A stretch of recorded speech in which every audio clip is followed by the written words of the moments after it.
Então vamos entender o que está acontecendo na economia e as perspectivas com o Maurício Bellinello, mercado de commodities.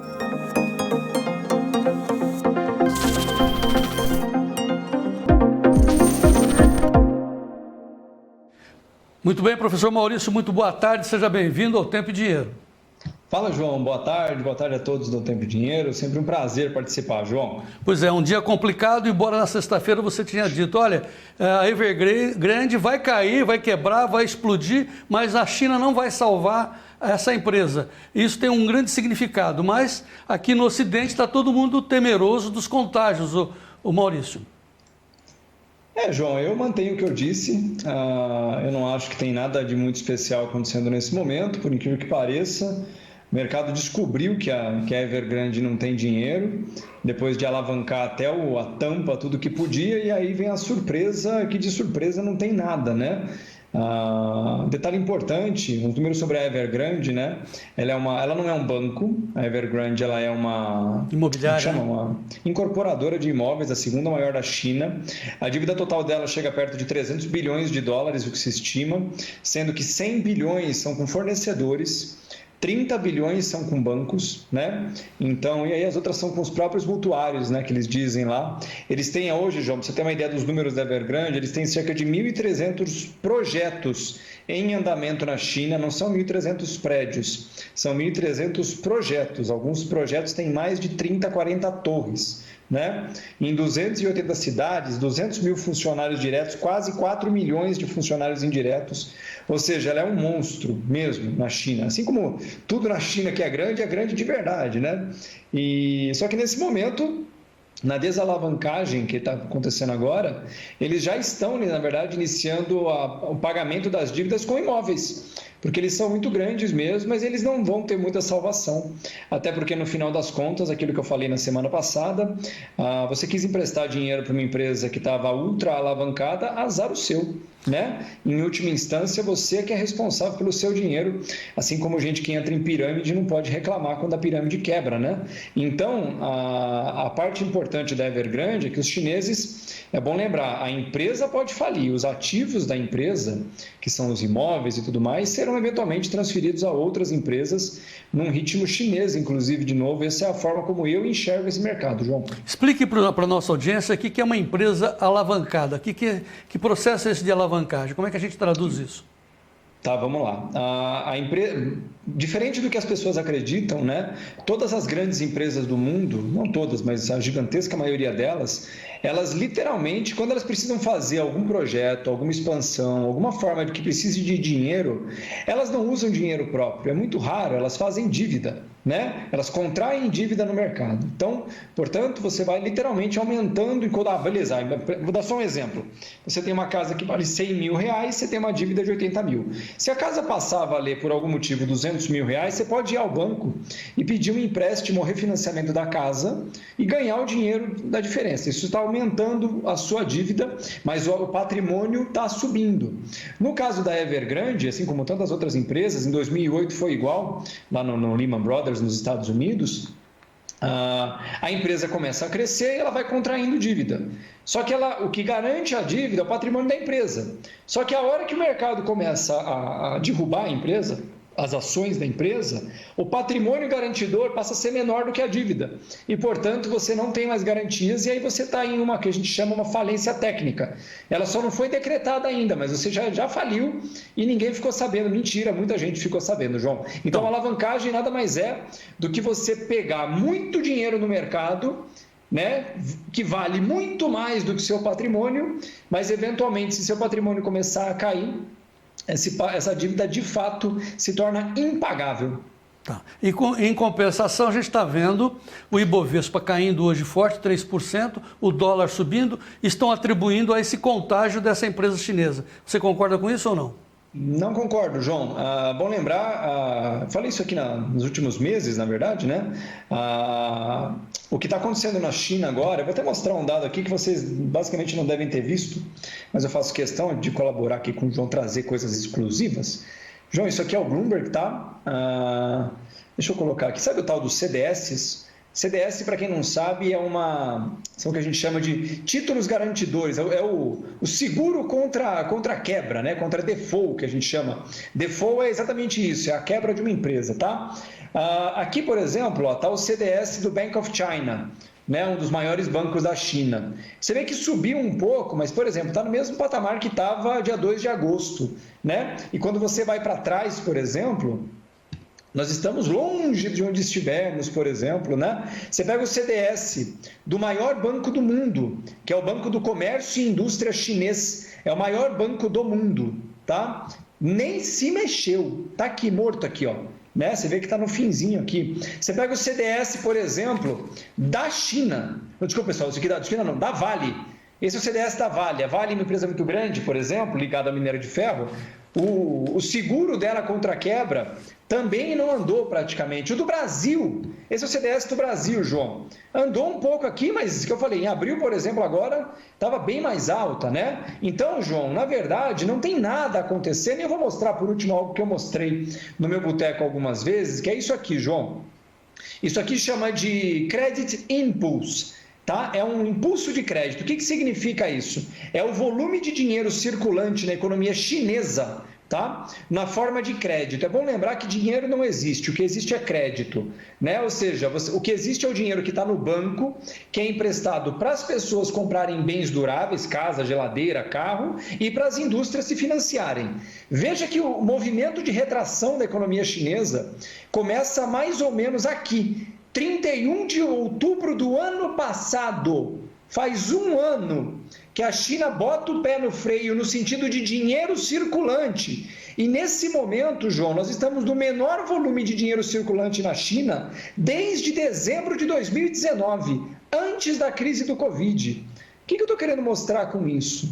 É óbvio que quando o dinheiro para de circular, especialmente num país gigante como é a China, a economia como um todo desacelera. E, portanto, a economia chinesa, as ações das empresas chinesas, João, vem caindo há muitos meses, né? Eu vou mostrar aqui por último, para a gente poder facilitar o entendimento dos nossos queridos telespectadores. Isso aqui, João, é o maior índice de ações da China, as 50 maiores empresas, chama China A50, esse índice, né? O topo desse índice, João, foi em fevereiro desse ano.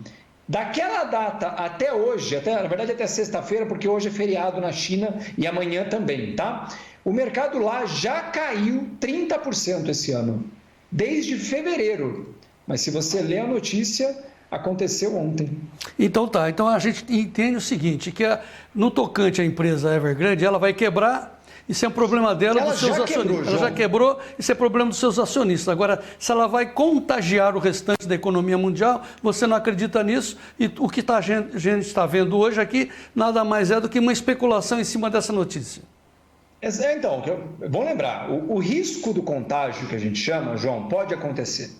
Até porque ela é uma empresa grande, na China e tudo mais. Ela tem, inclusive, na China existe um negócio chamado shadow banking. O que é isso? É um sistema bancário obscuro, que dizem que chega a ser maior que o sistema bancário principal, né? Fora do sistema oficial de bancos chineses, e que ela ofertava soluções de gestão de patrimônio para os mutuários. É um negócio assim surreal. E as pessoas sabiam da zoeira dela e dava dinheiro para ela. Então, assim, o risco de contágio, João, sempre existe, né?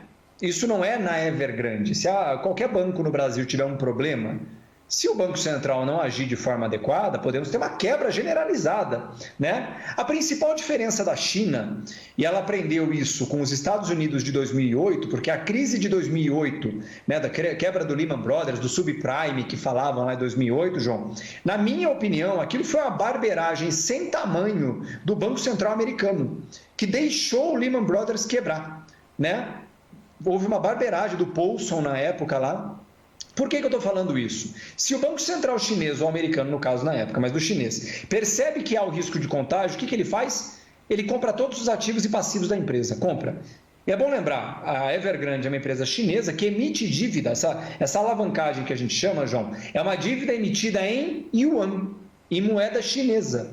E a China, o Banco Central chinês, se precisar, mas eles estão sentados em 400 bilhões, pelo menos, né? Na verdade, 4 trilhões, mais ou menos, é uma fortuna, um negócio de dinheiro para segurar a crise, mas em última instância, a China já sabe que se precisar, ela só emite a moeda e compra o passivo da empresa, ou seja, literalmente salva a empresa se houver risco de contágio. Se não houver risco de contágio, nem isso vai acontecer, João. Muito bem, então vamos levar agora para os produtores de soja, onde a soja, por vários motivos dentro da porteira, colheita americana, plantio brasileiro, etc., China fora das compras, nós estamos vendo a soja perdendo aí em torno de 20 pontos no mercado de futuros, em todas as cotações. Como é que você lê isso? Tem alguma coisa a ver com o contágio da Evergrande, problema da China, ou é uma questão basicamente da soja? Então, eu vou mostrar aqui, João, aqui é a soja maio, né, que é o contrato que mais nos interessa, né? João, está no preço que estava dia 10 de setembro, né? Caiu, mas não perdeu nenhum ponto importante. Na verdade, a parte preocupante seria se perdesse 12,50, né? Mas sendo muito sincero, 12,80 caiu um pouco, né? Já falei que a pressão da soja, na minha opinião, é para baixo, não é para cima por enquanto, né? Mas, de novo, uma pressão curta, né? Não tem sobra de soja, mas também não tem falta. Então, vai depender muito, João, do que acontecer na safra brasileira, né? Ninguém tem muita noção, né? Ainda vai começar o plantio ainda e tudo mais. Então, assim, para ser muito sincero, para quem de fato está nos ouvindo aqui há meses atrás, quando a soja estava nos 13, 14 dólares e se defendeu vendendo no físico, sinceramente não está se preocupando com muita coisa. Para quem ainda não vendeu, é um bom momento de verificar isso, até porque, João, eu vou colocar aqui, ó, isso aqui é a soja em reais, tá? Então, veja, o dólar subiu. Então, para o produtor que vai vender na cooperativa, na trading, João, não mudou nada. O preço justo da soja, que não é o preço que todo mundo vai conseguir, está na faixa de R$151 a saca, né? Ou seja, essa safra que está 151 safra maio, né? A entrada da safra, por assim dizer, o que mudou de verdade? Nada. Mas esse é o ponto, né? A soja, por enquanto, pode estar sendo uma situação transitória. Não sei se amanhã vai cair a soja, pode ser. Os meus clientes, pelo menos, não estão esperando para acontecer, já estão defendidos, já travaram seus preços, né? Para eles não vai, se a soja for a 9 dólares, para eles não vai ter 9 dólares, porque eles travaram nos 13,50, 13,80, né? Não vão pagar para ver. Esse é o ponto. Garantiram suas margens e a partir de agora estamos esperando, na verdade, João, a soja segurar num fundo que a gente ainda não sabe para montar operações para cima, podendo ganhar com a eventual alta da soja também. Então, quando a soja esteve 13,80, você recomendou aos seus clientes aqui também no nosso programa para o pessoal fazer hedge, proteção de preço. Isso. Mas muitos produtores não gostam de ouvir isso. Parece que a gente estaria ofendendo as pessoas que trabalham com média. Já discutimos isso. Mas, enfim, se o produtor tivesse feito proteção a 13,80, hoje está 12,83, 12,80, ele teria pelo menos protegido $1 por bushel, certo, professor? Corretíssimo, João. Foi a média que a gente conseguiu pegar. Você teria, detalhe, a gente vendeu ainda na época que estava um prêmio bom. O prêmio é o bônus que a sua praça paga por causa de demanda, né? Os chineses estavam na compra ainda na época. Então, só para te dar um exemplo, esse $1 significou para os meus clientes, na média deles, João, quase R$9 por saca a mais, somando o prêmio e o dólar. E ainda tem a possibilidade de pegar daí para baixo para ganhar na alta, ou seja, ganhar pela segunda vez. É isso, professor? Corretíssimo, João. Esse é o ponto. A gente não tem que perder tempo com a opinião do que vem amanhã. Isso não é um exercício de adivinhação. Você quer adivinhar? Muda de profissão, né? É que eu gosto de lembrar. O agricultor não está aqui para adivinhar. O agricultor está aqui para lucrar, ganhar dinheiro, garantir margem, né? Se você tem hoje aí 20, 25% de margem, que foi a média que os meus clientes conseguiram travar. Cara, 25% de margem, pagando o diesel, o preço que está, pagando ureia, MAP, DAP, o preço que está, né? Conseguir 20, 25%, está esperando o quê? Está esperando cair para 10? Muito bem. Novo, vou até mostrar aqui de novo, João, a gente não faz tempo que eu não mostro isso para você. Eu vou mostrar no Bloomberg aqui de novo a previsão do CDI, né? Dos juros, né? Isso aqui é o Bloomberg, olha que legal, ó. Isso aqui é o dado atualizado ao vivo, tá? O mercado continua achando que para dezembro teremos 8,5% de Selic e nas eleições do ano que vem 10%. Se isso acontecer, João, de novo, não sou eu que estou dizendo, isso aqui é o mercado que compra a dívida brasileira dizendo quanto que é a taxa de juros prevista para a Selic. Esses caras raramente erram, tá?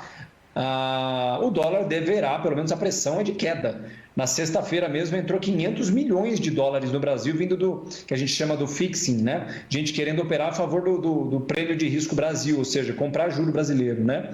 E 500 milhões em um dia, 2,5 bilhões. Totalmente especulação. Isso com a Selic a 5,2, 5,25, né? Imagina como é que vai ser para o ano que vem. Então, se o dólar cair e se a soja ficar parada, vai ficar pior para o produtor.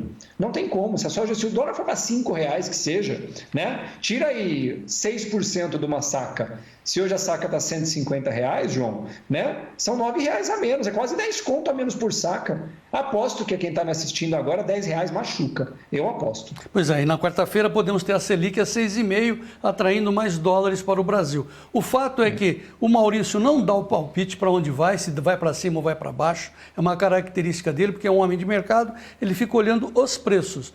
E eu acho que essa é a recomendação que a gente pode fazer aos produtores. A gente não sabe se vai para cima, se vai para baixo, mas a recomendação que a gente pode dar é para o produtor fazer proteção de preço, fazer hedge. Como é que ele faz? Para entender isso, a gente tem um curso para o produtor entender, um curso já gravado, muito fácil.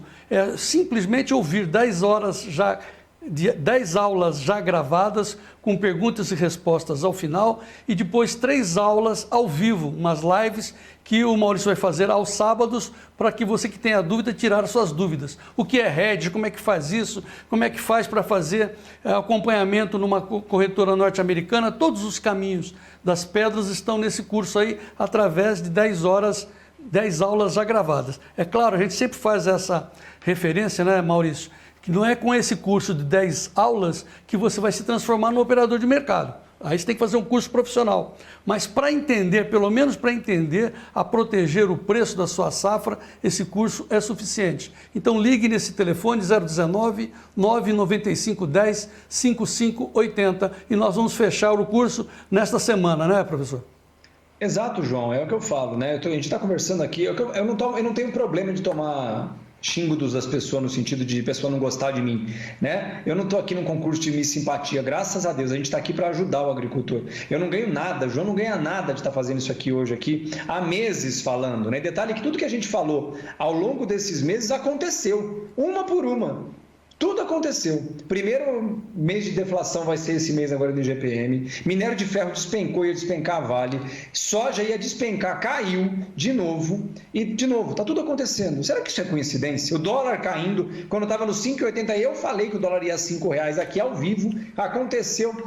Parece que é tudo muita coincidência, não é. Se trata de você olhar para o mercado e não ter uma opinião. Quando eu digo que não tem uma opinião enviesada. A minha opinião sobre o mercado pouco importa, eu não posso colocar o meu dinheiro em risco. Então você que quer entender isso, como é que você, da porteira para dentro, consegue de fato se tornar dono do seu nariz, leia-se dinheiro, comercialização, começar a entender os primeiros passos desse caminho, não perde. Ia fazer hoje, João, a abertura do link para as inscrições, mas eu estou correndo com alguns clientes que estamos literalmente com posições se dando super bem por causa da queda no mercado agora. Então a gente abre amanhã, você que já mandou a mensagem para a Nádia, tá? Eu vou enviar amanhã, a Nádia vai mandar um e-mail para você amanhã com o link de inscrições. Eu quero até sexta-feira que a gente já encerre essas inscrições, porque a primeira aula ao vivo são 3, onde eu respondo todas as dúvidas que você tiver, será sábado agora, João. Maravilha. 5 da tarde, né, professor? 5 da tarde, ao vivo, sábado. Tá.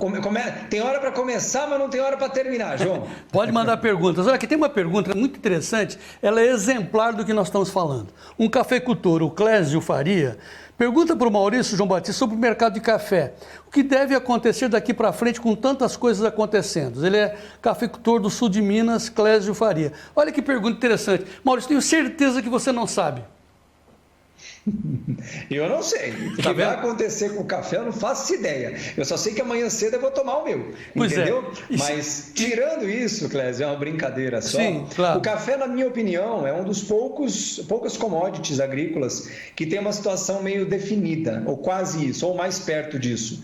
porque o fato da quebra de safra pelo sul de Minas, que ainda que não tenha sido uma grande quebra, mas foi uma quebra relevante pelo menos, vai manter o café pressionado. É a única commodity que eu acho que não tem realmente grande chance de queda. Mais relevante é o café, né? É o que eu falei, eu duvido, sendo muito sincero, ou teremos alguma mudança muito repentina no mercado, ou eu não vejo o café abaixo de 1,70, né? Libra-peso por saca. Mas vou lembrar, o café sofre a mesma influência que as outras commodities na questão do dólar.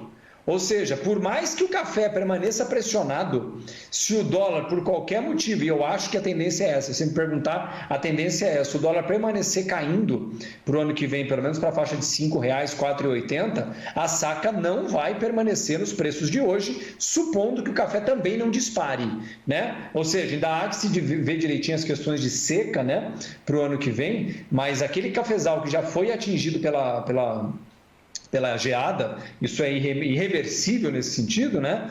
Não há o que se fazer, mas agora é o que eu falei, se no mínimo a quebra de safra for na linha do que o mercado espera, eu pessoalmente acho que o mercado está subestimando a quebra, se você me perguntar de forma geral. Mas é isso, Clésio, eu acho que para o cafeicultor o único cuidado que você tem que ter por causa da geada é cuidado para não vender antecipadamente um café que você não sabe se vai colher. A gente chama de comprometimento do físico. Você pode eventualmente vender antecipado na sua cooperativa porque o preço está ótimo e por qualquer motivo não produzir esse café. E se tiver que fazer um washout, uma quebra do contrato, vai doer.